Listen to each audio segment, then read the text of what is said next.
আমরা এই নির্বাচনকে অর্থবহ করার জন্য এবং জনমতের শতভাগ প্রতিফলন ঘটানোর জন্য আমাদের দেশের পবিত্র পার্লামেন্টকে কোয়ালিটি সম্পন্ন পার্লামেন্ট করার জন্য, পেশি শক্তি এবং কালো টাকার প্রভাব থেকে মুক্ত করার জন্য আমরা বলেছি পিআর সিস্টেমে নির্বাচন হতে হবে।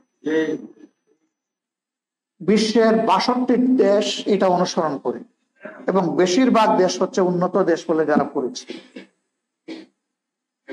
তারা সুফল পেয়েছে। এটা যারা একবার শুরু করেছে তারা আর বাদ দেয়নি।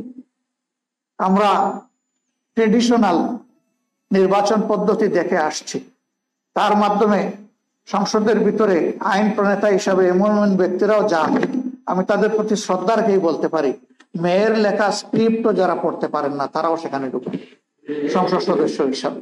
তারা কি আইন রচনা করে বাংলাদেশের মানুষকে দিবেন? তারা কোন আইনটির সংস্কার সাধন করার মতো এবিলিটি রাখেন?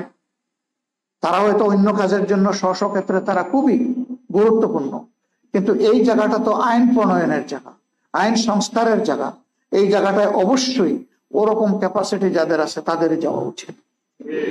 এই জন্য আমরা বলেছি যে আনুপাতিক প্রতিনিধিত্ব হিসাবেই সেখানে যাবে লোকেরা, ভোট যে যত পার্সেন্ট পাবে সেই হারে সে আসন পাবে। এতে করে কোনো দলকে ছোট এবং বড় বলার কারো সাহস হবে না। দল দলই, ছোট কি আর বড় কি, এবং কোনো দল কারো দয়ার পাত্র হবে না। সে তার নিজের পায়ে দাঁড়িয়ে সামনের দিকে এগিয়ে যাবে। যদি তার পা মজবুত না হয় আগামীতে মজবুত করার চেষ্টা করবে, জনসমর্থন বাড়ানোর চেষ্টা করবে, জনসম্পৃক্ত কাজে সে আরো বেশি নিজেকে পেশ করবে। আমরা এই বিষয়ে জাতির সামনে স্পষ্ট করেছি।